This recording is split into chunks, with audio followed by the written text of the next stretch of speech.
Hey, what's up, AgChat world? How's everybody doing today? We are so pumped for today. As you know, if you've been watching us and following us, we're going to be talking to our friends over at NASA. So I got a little helmet to get us started here. So thanks so much for joining us today. We'll wait just a minute as people start to come online. So make sure you go tell your friends right now on Facebook, tag them, tell them to come join us. Start a watch party. Those are becoming so popular during these times. I'm Chris Bowman, Chief Mission Officer at the Houston Livestock Show and Rodeo. We've had several of these now, and they've been so much fun. And obviously, each week is unique, and today is certainly going to be a fantastic day. So, with that being said, welcome to our show. Again, as we always do, tell us where you're watching from today. We want to know where you are. We always have a lot of folks in the Houston area, but each week we seem to be growing from people from all over the place, worldwide for that matter. So take a minute, tell us where you're from. Again, we'd like to make these as interactive as possible. So if you've got questions you want to ask our experts today, make sure that you do that. Also, like we say, every single time we come together, we hope everyone is safe. We want to thank all of our health professionals, all of our first responders that continue to work tirelessly and have dedicated so much to make sure that we're safe. Let's continue to follow the guidelines that are in place regarding social distancing as we work through these times. We hope everyone is doing well out there and again is staying safe. Again, if you want to start a watch party, tell your friends. We already have folks on from Sugarland. I think Sugarland is one of our most popular places for people to watch from. And so we already have a question: are aliens real? You knew it was coming.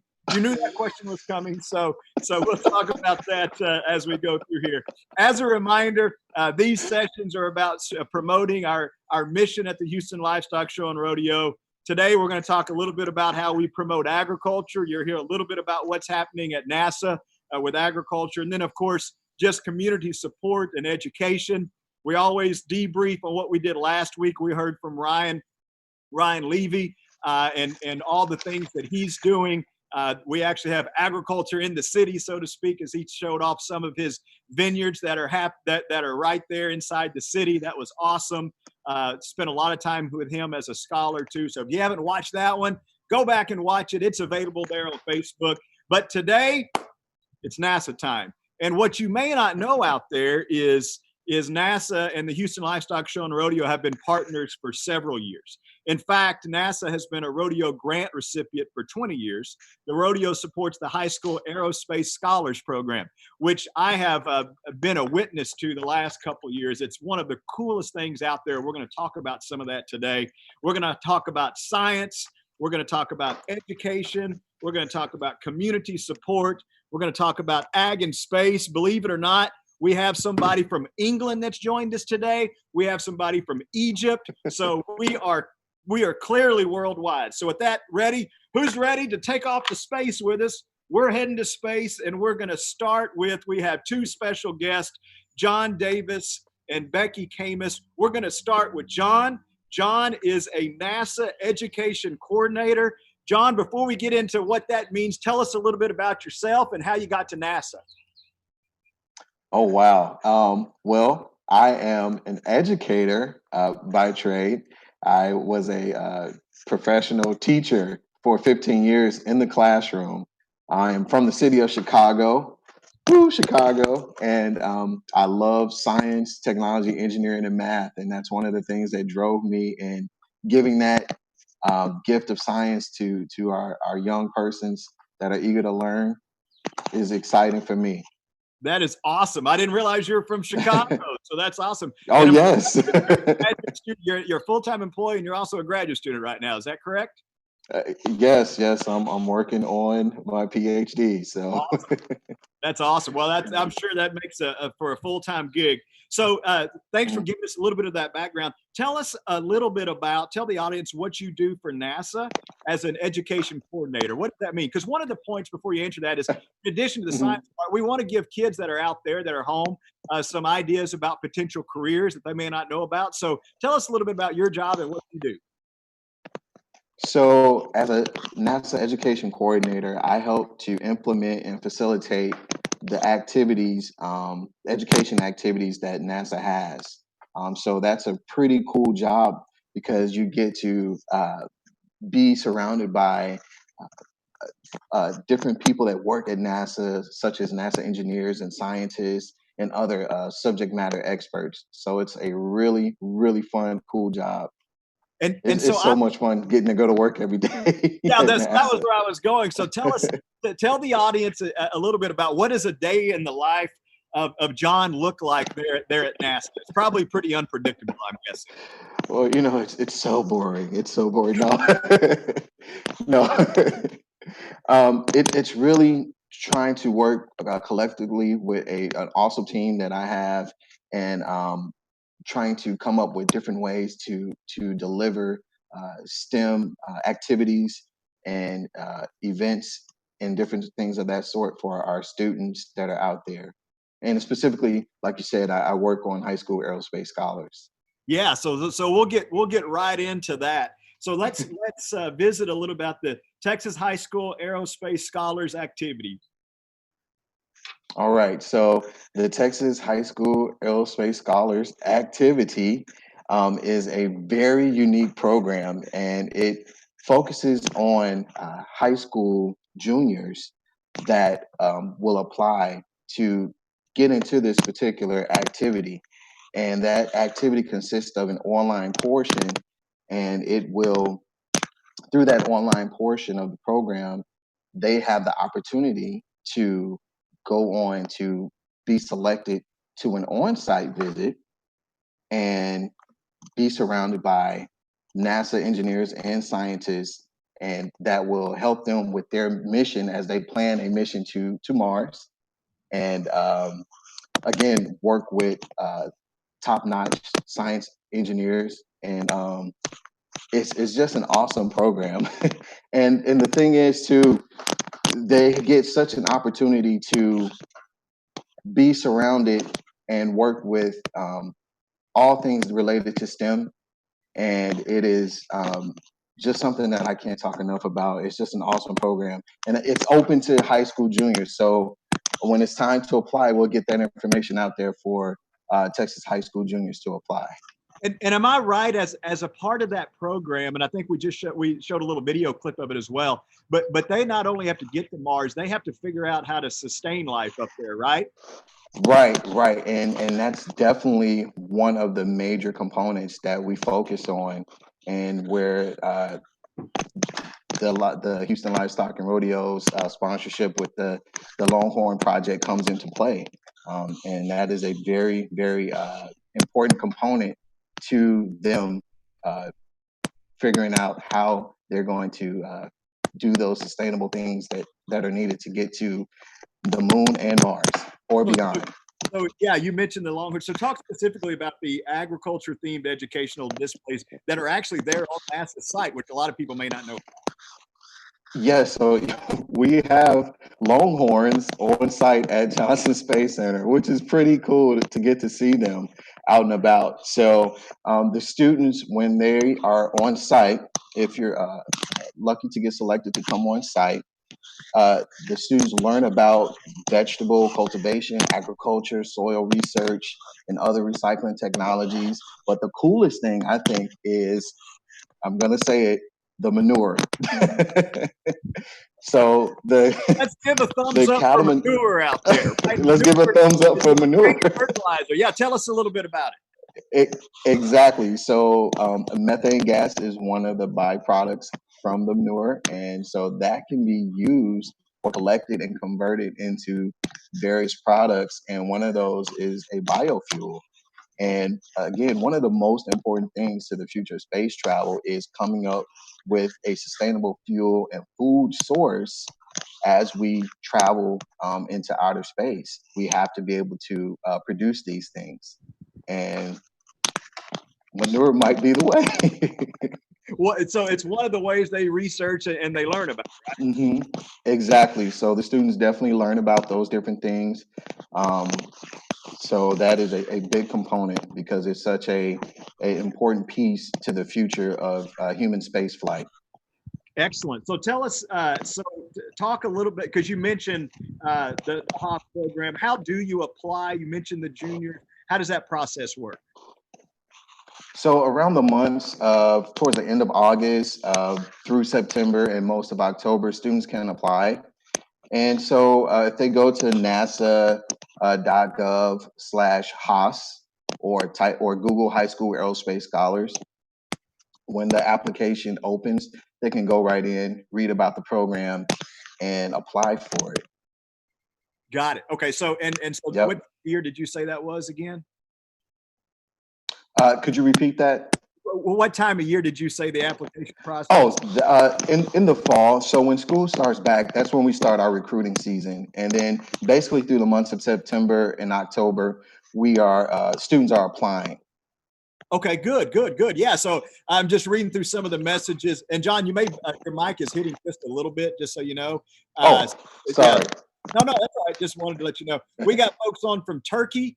We've got folks on, I think, England, India, Argentina. So we have a worldwide audience today. So for those, before we go to Becky, go ahead. You have one more thing to say? Yeah. One thing I want to remind people, you have to be a Texas high school junior. Okay. So that's the only catch.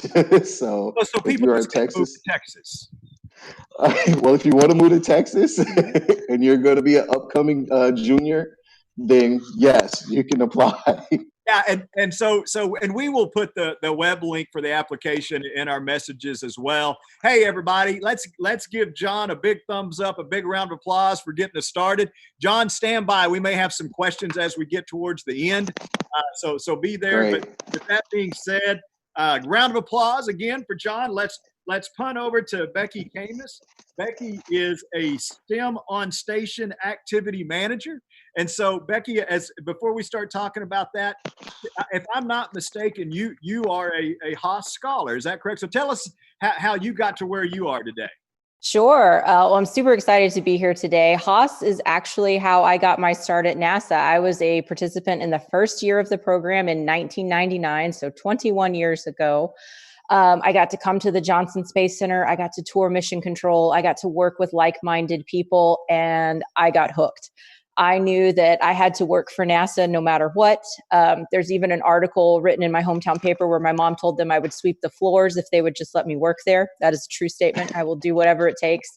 And I went to Texas A&M, got a degree in mathematics, became a classroom teacher, came back during the summers when the students were on site and worked with the Haas program, and eventually got hired on at the Johnson Space Center. I've been here almost 11 years, and it's been incredible. I still work with the Haas program in the summer. I go back and I mentor. So it's super exciting to be able to tell the students, I've been in your shoes. I know what you're going through. And, you know, it is true. You can, and I'm one of several examples of the people that have come through the High School Aerospace Scholars Program and now work on site at NASA. And so, Becky, where did you grow up, just for the audience? Sure. Small town, Central Texas, Rogers, Texas, which is right outside of the Temple area. Yeah, I started my career as a county agent in Bell County, and Rogers was in the county. That's correct. Bell County, Texas. I love it. Give a thumbs up to the Bell County folks out there. That's awesome. All right. Good deal. Cool. Well, tell us a little bit about your role there now and what you do as the STEM on Station activity manager. Sure. I am super lucky. I get to manage a team of incredible folks, all of whom are former classroom teachers. So NASA loves teachers, right? It's a great profession. It happens to be Teacher Appreciation Week this week too. So big thumbs up to all the teachers out there. We put together education opportunities for students and teachers all tied to the International Space Station. So every day is different. Sometimes we're connecting students to astronauts who are on the space station, which is super cool. Sometimes we're building new challenges for students. And, you know, sometimes it's meetings and email, but every day is different. Every day is fun. Every day is interesting. And, you know, always something new and exciting to look forward to. So what's your favorite part of the job? Oh, I love connecting with students and educators. As a former classroom teacher, anything that I can do to help inspire and engage the next generation, get them excited about STEM, get them excited about space travel, have them have that same amazing moment that I felt from the first time I went to Johnson Space Center, that makes my heart happy. I love it. I love it. So as a part of this work as the STEM activity manager, you also do some work with the International Space Station, which a lot of people have heard of and maybe know about. But tell our audience what the International Space Station is. Let's start there, and then Sure. get into some of the things they do. So, yeah. Yeah, the International Space Station is an amazing place. It is a research lab in the sky, and it is so big. It is like the size of an American football field, including the end zones. And we have 3 crew members on board right now. We have an American astronaut, Chris Cassidy, and 2 Russian cosmonauts, Ivan and Anatoly. And they are up there conducting research that will not only benefit us back here on Earth, but will also help us as we explore further out into the solar system. So they're up there having a great time floating around in microgravity, but doing a lot of research funded by, scientists and engineers and researchers on the ground to help make our lives better. And how do the projects come about? How do they decide what type of research they'll do up there? That's a great question. So there's lots of different ways you can get research up on board the space station. For sure, you want to pick research that putting it in microgravity will mean something, right? Because here on Earth, gravity is a constant. No matter what we do, we're always going to be exposed to gravity. When you send research up to the space station, you kind of take that away. So we're looking for research that, we think we'll see a change when we send it to microgravity. And it spans everything. It's the life sciences, it's the biological sciences.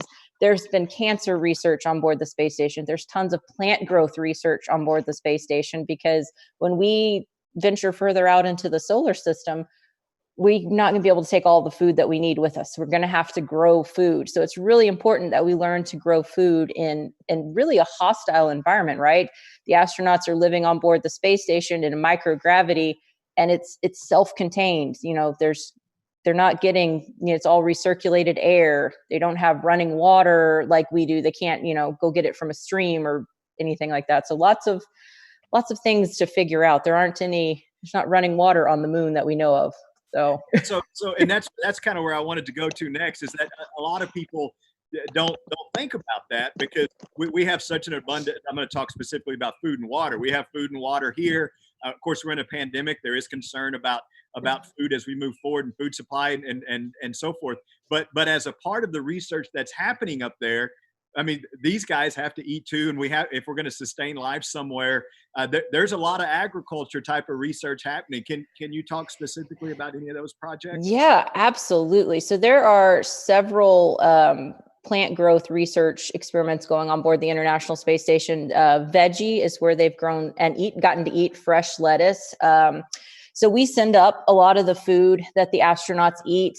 Space station's not very far away from us. It's only about 250 miles up. So it's easy to send stuff up to them so they can get resupply missions and things like that. Okay, when you say easy, let's talk what easy means, right?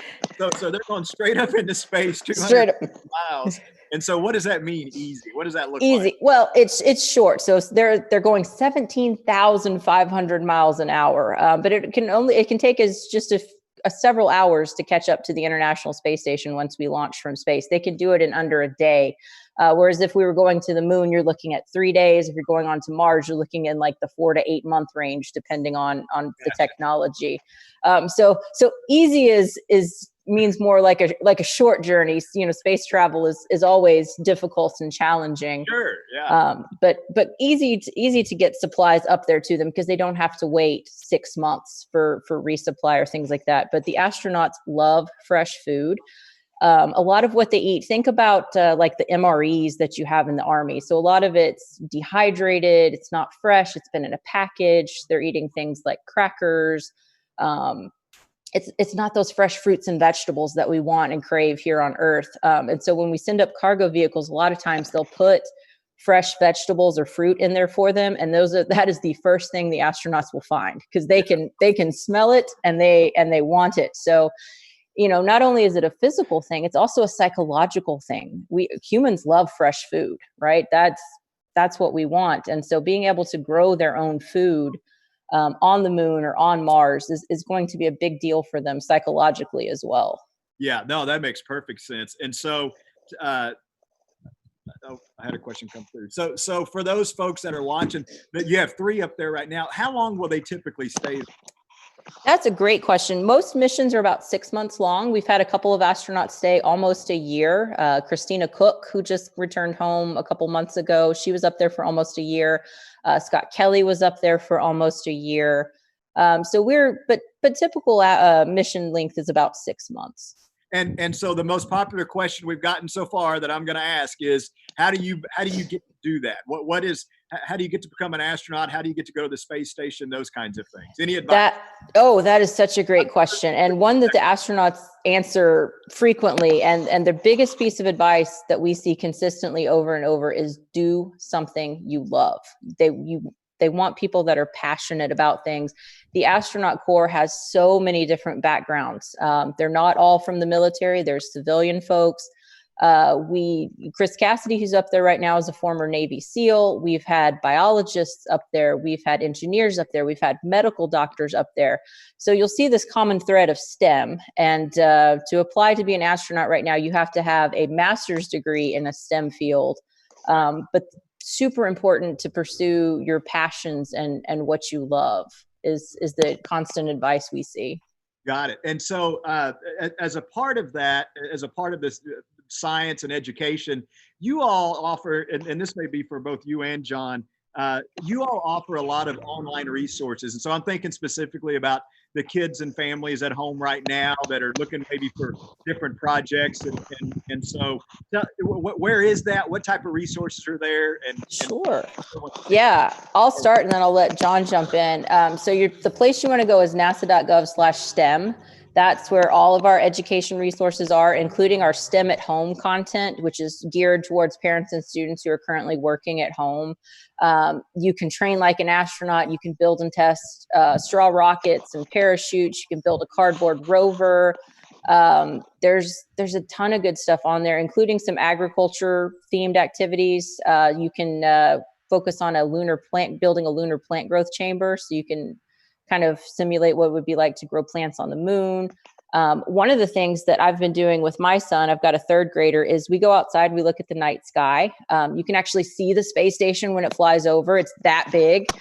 Usually happens early in the morning or late or soon after the sunset. You can go to spotthestation.nasa.gov and it'll put in your zip code and it'll actually tell you when it's going to be flying overhead and where to look. So that's been super fun. We live on a cul-de-sac. We all go outside and we look at it, and it's going 17,500 miles an hour. So you can't see it for long, but it's super fun. So this website, say it again. Sure. Yeah. Spotthestation.nasa.gov. Excellent. Is that the third grader just walking by there? Yes, it was. Homework time. Right on cue. Yeah, he's ready. So John, what can you add to that? Any... It is so much content that has been released on nasa.gov/STEM. Some really exciting stuff. One of the things that I really loved on there is the STEM on Station, which Becky, she could tell you a lot about too, but that's one of the most enjoyable science lessons that I enjoyed myself, where you have the astronauts teaching physics lessons in space. How cool is that? So that's cool. So that's one of the things I've enjoyed. I'm sorry to interrupt, but the astronauts are actually teaching the lesson. Yeah, they're teaching part of the lesson, and then there's lessons that accompany it too. So those are really cool to look at. But it is so much stuff there, and age appropriate, K through 12. It's really some awesome stuff. So I encourage everyone to check those out. Parents, students, check those lessons out. Yeah, and that was actually my next question. As we do have parents leading some instruction at home based on, because the teachers are providing assignments too, but the parent, is it a good, pretty easy for a parent to navigate that? Quote, may not be a scientist, but their kids are interested, and so is it pretty straightforward for them? I think it's such a fun opportunity to learn together, students and parents. So the lessons are definitely laid out for you to follow. And I think they're pretty easy to follow. And then anything that you may not know, reach out or research it together. And I think that's one of the best things that we can do. Because even a teacher in a classroom, we don't know the answers to everything. So I've enjoyed those times where I research with my own students to find out the answers to certain things. Excellent. Excellent. I'm just making a note so I don't forget something. Becky, back to you. Any other comments on the curriculum? Yeah, all of the STEM at home stuff was designed or adapted from lessons that we have to be done at home. So it's not crazy equipment that you're going to go need to buy. It's things that you're going to be able to find in your home, in your kitchen, and things that you can do together. Really written for the parents and the students. And Excellent, excellent. So as we start to wrap up, and you guys have been great. This information is fantastic. Lots of good comments online. John says, very cool. I got a comment here from Vanessa, very informative. I have 2 kids in school. I'm going to go check out the stuff. So a lot of good comments. Oh, there's a couple of Aggies on here, Becky. So that's good, right? You like that? Yeah, me too, right? And so, yeah, just a lot of good, positive comments, people that have used the resources and like them. So lots of support there. One of the points to these that certainly we want to bring out too is just what advice would you have for kids that and we were talking before the session started about graduating seniors and high school and college, getting ready, going out into the world. And so you two are very successful in your jobs and in your careers. And so we'll start with Becky. Just what advice do you have for students out there as they're looking to start a career or career interest or and so forth? Sure.